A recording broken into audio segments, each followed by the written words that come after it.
When I started in university, I really didn't know what I wanted to do. I thought some kind of a counseling thing, but had no clue. When I started taking psychology courses, I really got interested in psychology. And then my focus was on, I was thinking I was going to be a clinical psychologist at that time. And I went through 5 years of my undergrad in psychology. And then I took my first family therapy course just as an elective, just something to kind of fill out my schedule. Yeah, okay. And I fell in love with it. I have three different things that I do with my job. So I've put together sort of full-time work from 3 different places. And that's something that just sort of helps me to keep my interest. I don't want to do the same thing over and over again all the time. So I work 4 days a week at the hospital. Okay. And that's my primary job. And there I am a family therapist in the eating disorders program. It's an inpatient program. Okay. So a typical day for me there would be coming in, checking voicemail, checking email. I attend an interdisciplinary team meeting with my colleagues where we talk about the patients and their progress. What are they doing well? What kind of things do they need help with?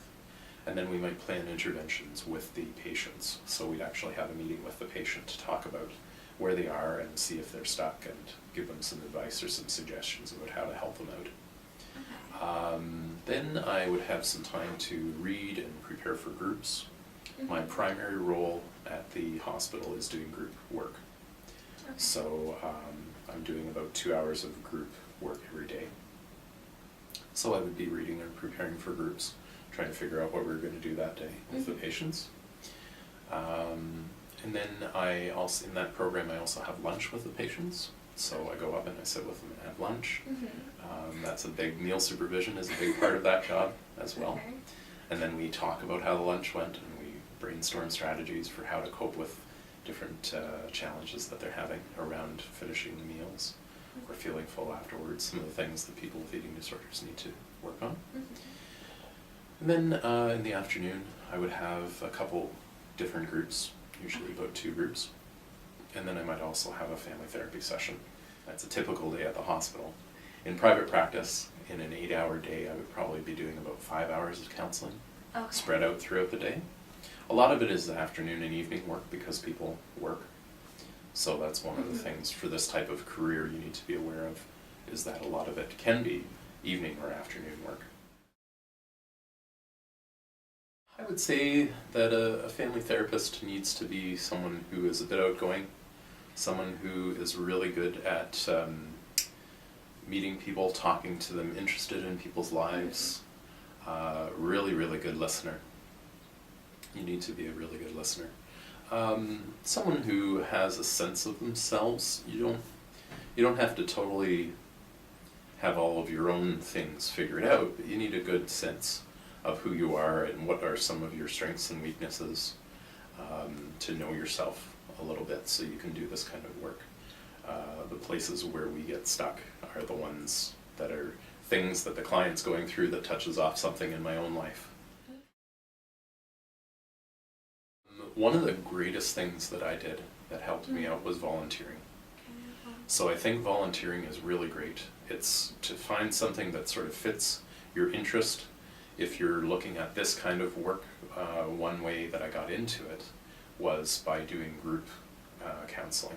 It was the Canadian Mental Health Association, and I volunteered with that program for about 2 years, and it was doing a social skills program with people with mental health issues, so schizophrenia, bipolar, those types of more serious mental health issues. And then I got the group experience, actually facilitating groups with an organization in Kitchener called Community Justice Initiatives. And I worked in their sexual abuse treatment program for about 4 years as a facilitator. I think the greatest reward is probably knowing that I'm helping people. And that's a big motivator, is to know that you've had an influence or an impact on somebody's life. We see it especially at the hospital, I think, from the time that people come in to the time they leave. We can mark a lot of specific changes about what they've done. With private practice, I've recognized that it can be lonely in private practice. So at the hospital, I always have somebody I can go to and talk to about what I'm doing. In private practice, I have to make time for that. I have to keep contacts with some of the people that I went through the program with or through school with, some of my friends and colleagues that I've met, to talk about, like I said, talk about the business of therapy, but also talk about cases that are difficult. And what would you do if this happened in a session? Or here's a new one.